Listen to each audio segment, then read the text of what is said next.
القرآن يوحدنا لطريق الخير يوجهنا الله تعالى أنزله ورسول الله معلم. بسم الله الرحمن الرحيم. وبالجملة وأشرف العلوم لكونه أساس الأحكام الشرعية ورئيس العلوم الدينية، وكون معلوماته العقائد الإسلامية، وغايته الفوز بالسعادات الدينية والدنيوية، وبراهينه الحجج القطعية المؤيدة أكثرها بالأدلة السمعية، وما نقل عن بعض السلف من الطعن فيه والمنع عنه فإنما هو للمتعسف في الدين والقاصر عن تحصيل اليقين والقاصد إفساد عقائد المسلمين والخائز فيما لا يفتقر إليه من غمامز المتفلسفين، وإلا فكيف يتصور المنع عما هو من أصل الواجبات وأساس المشروعات. یہاں سے صاحب کتاب علامہ سعد الدین تفتازانی رحمۃ اللہ علیہ علم کلام کی اہمیت کو، شرف کو، فضیلت کو بیان کر رہے ہیں، اور اس کا خلاصہ یہ ہے کہ علم کلام خواہ و متقدمین کا علم کلام ہو یا متاخرین کا علم کلام ہو، جس کے اندر فلسفہ اور علم فلسفہ داخل ہو چکا ہے، بہت زیادہ داخل ہو چکا ہے، اور متاخرین کا جو علم کلام ہے فلسفہ کے رنگ میں رنگ چکا ہے، بہرکیف جون سا بھی علم کلام ہو وہ تمام علوم کے اندر سب سے اشرف اور افضل ہے، اور اس کی بنیادی وجہ یہ ہے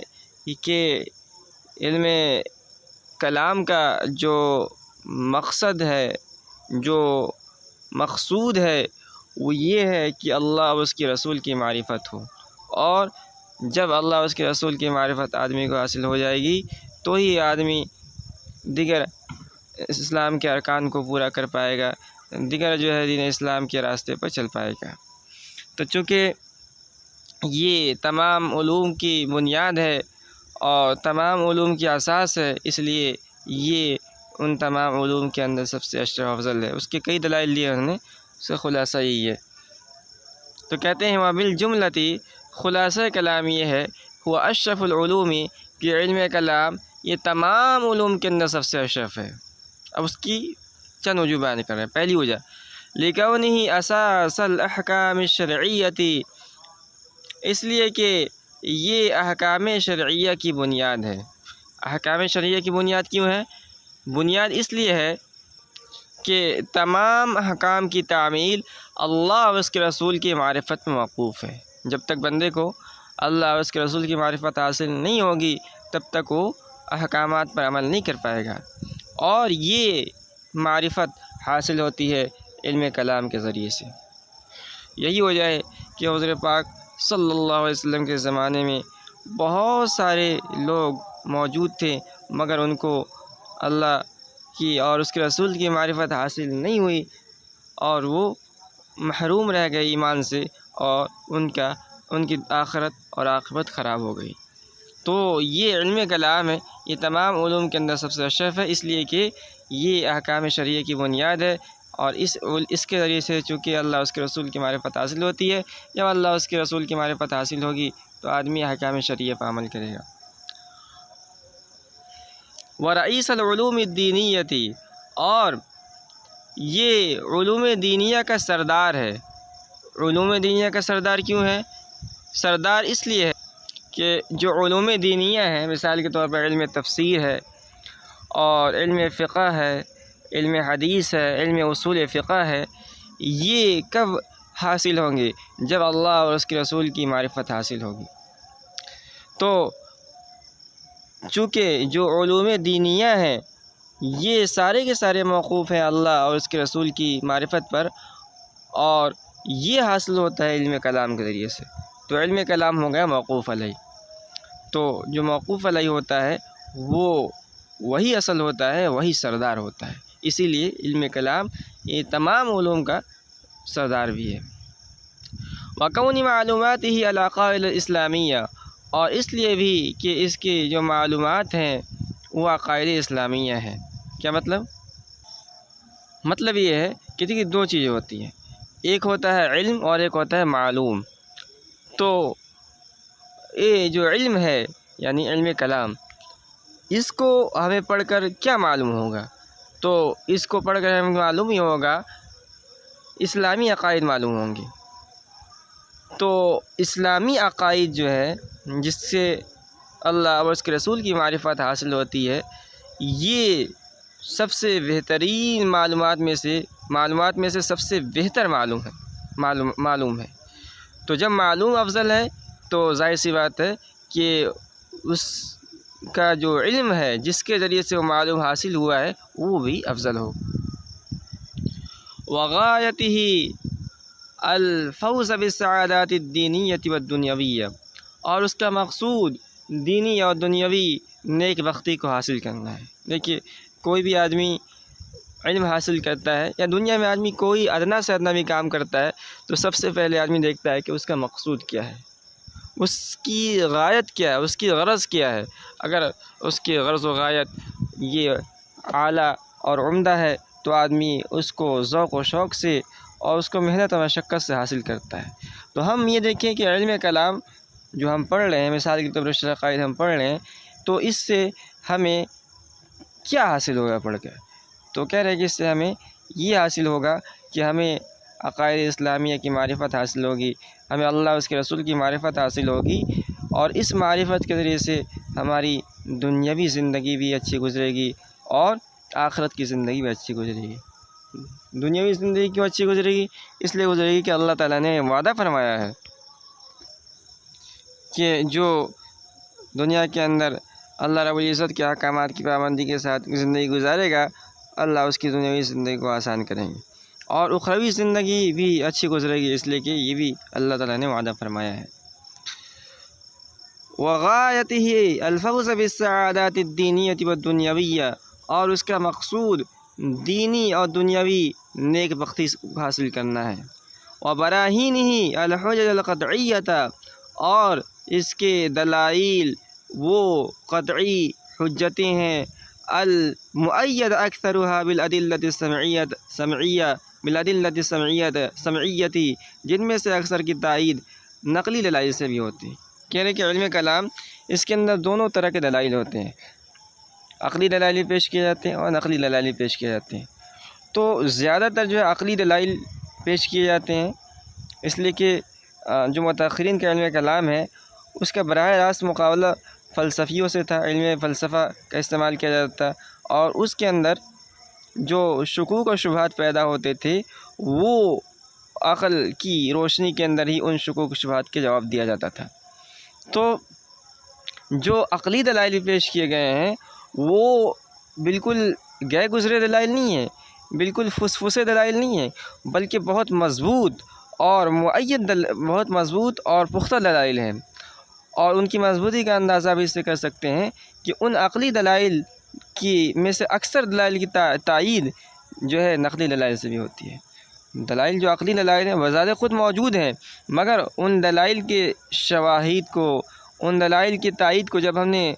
قرآن و حدیث اور نصوص میں تلاش کرنا شروع کیا تو ان میں سے اکثر کی تائید نقلی دلائل سے بھی ہوتی ہے۔ اس سے آپ اندازہ لگا سکتے ہیں کہ یہ علم کلام یہ کتنا اہم، کتنا اشرف، کتنا افضل علم ہے۔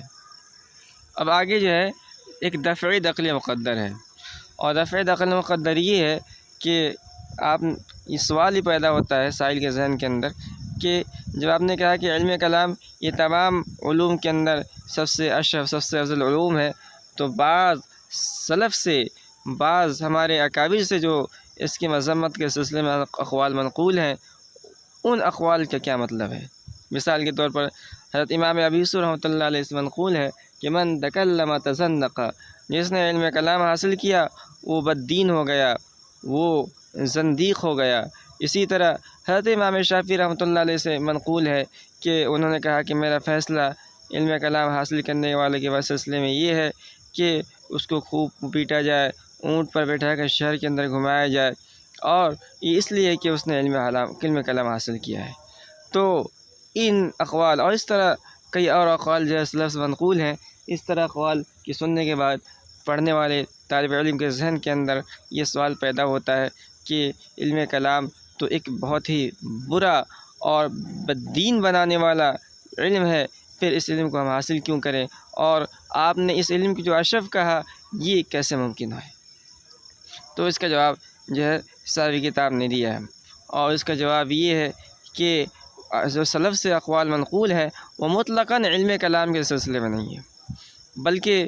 وہ ان لوگوں کے سلسلے میں ہیں جو علم کلام کو پڑھنے کے بعد راہ راست سے بھٹک جاتے ہیں، جو علم کلام کو حاصل کرنے کے بعد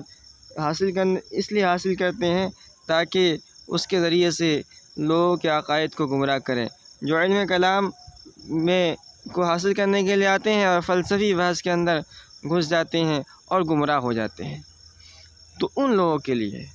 اور یہ علم کلام کی شرف اور فضیلت کو ختم کرنے والا نہیں ہے۔ یہ ایسا ہی ہے جیسا کہ اللہ رب العزت نے قرآن کریم کے متعلق خود قرآن کریم کے اندر ارشاد فرمایا کہ وَيُضِلُّ بِهِ كَثِيرًا وَيَهْدِي بِهِ كَثِيرًا، کہ اللہ رب العزت اس قرآن کریم کے ذریعے سے بہت سارے لوگوں کو گمراہ کرتا ہے اور بہت سارے لوگوں کو راہ راست بھی دکھلاتا ہے۔ اس کا مطلب یہ نہیں ہے کہ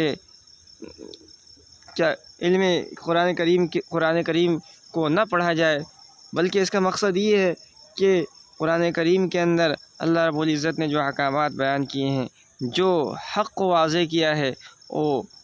تو بالکل روز روشن کی طرح واضح ہے، مگر جن کے عقل کے اندر فتور ہوتا ہے، جن کے عقل کے اندر کمی ہوتی ہے، جو راہ راست سے ہٹے ہوئے ہوتے ہیں، وہ اس قرآن کریم سے جو ہے فائدہ نہیں اٹھا پاتے ہیں۔ وما نقل عن بعض السلف من الطعن فيه، اور جو بعض کو سلف پڑھیں، فخلف من بعدہ خلف اور سلف، یہ اس کے اندر یعنی سکون کے ساتھ پڑھیں گے تو اس کے اندر کمی ہوتی ہے، تو سلف اگر پڑھیں گے یا سلف پڑھیں گے یا خلف پڑھیں گے تو اس میں جو ہے کمی کے معنی پیدا ہوں گے، اور اسی کو اگر حرکت کے ساتھ پڑھیں گے تو اس کے معنی کے اندر اچھائی پیدا ہوگی۔ مثال کے طور پر جو خلفن ہے، خلفن کے معنی بھی جانشین کے آئیں گے اور خلفن کے معنی بھی جانشین کے آئیں گے، تو خلفن جو ہے ناکام جانشین کو کہا جائے گا، اور خلفن جو ہے یہ اچھے جانشین کو کہا جائے گا۔ اسی طرح سلفن مطلب ہمارے اکابر جو اچھے تھے، اور سلفن ہمارے جو اکابر جو کم اچھے تھے کہہ لیں، تو سلفن یعنی سکون کے ساتھ اگر پڑھا جائے تو اس کے معنی کے اندر کمی ہوگی، تو سلف پڑھیں اس کو۔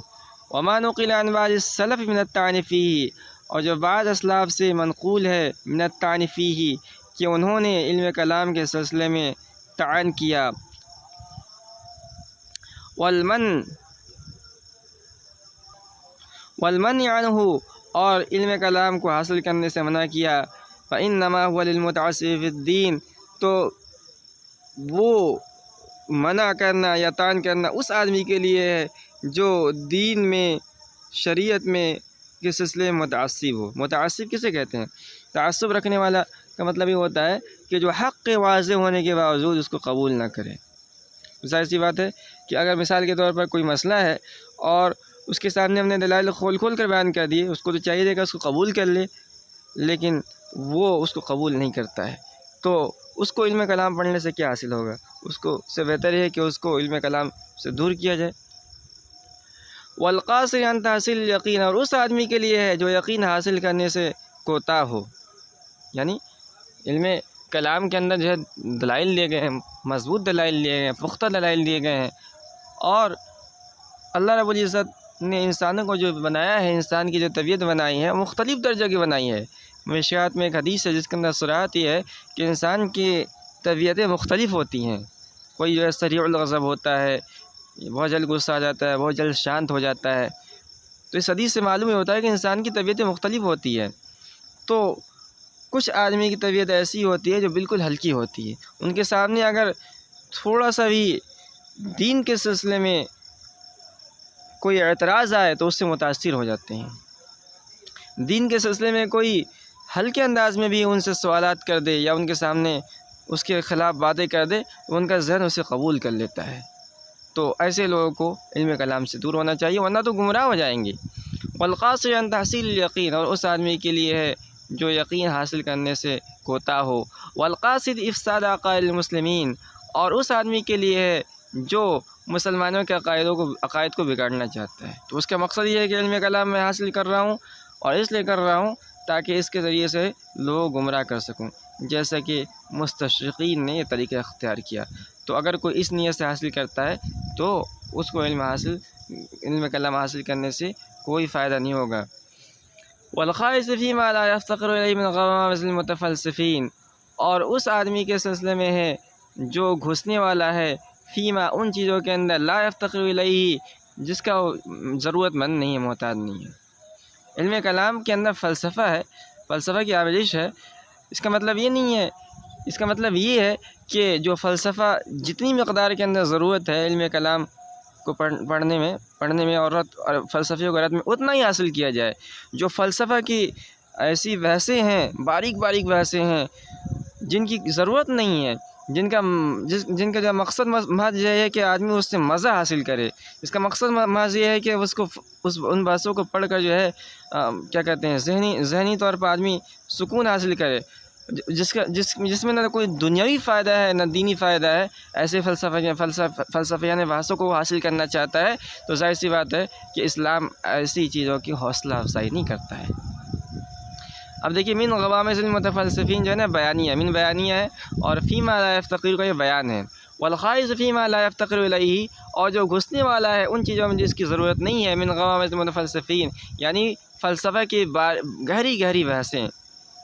تو یہ ان لوگوں کے لیے ہے اقوال جو سلف سے منقول ہیں۔ وَإِلَّا فَكَيْفَ يَتَصَوَّرُ الْمَنْعُ عَمَّا هُوَ مِنْ أَصْلِ الْوَاجِبَاتِ، ورنہ کیسے یہ تصور کیا جا سکتا ہے منع کرنا اس چیز سے جو واجبات میں سب سے بنیادی اور اصل ہے، وہ اساس المشروعات، اور شریعت اسلامیہ کی بنیاد ہے، یعنی علم کلام۔ یہ اس سے جو ہے اللہ اس کے رسول کی معرفت حاصل ہوتی ہے، تو یہ واجبات میں سے اصل واجبات ہے، مشروع چیزوں کے اندر سب سے بنیادی چیز ہے، تو سلف صالحین اس سے کیسے منع کر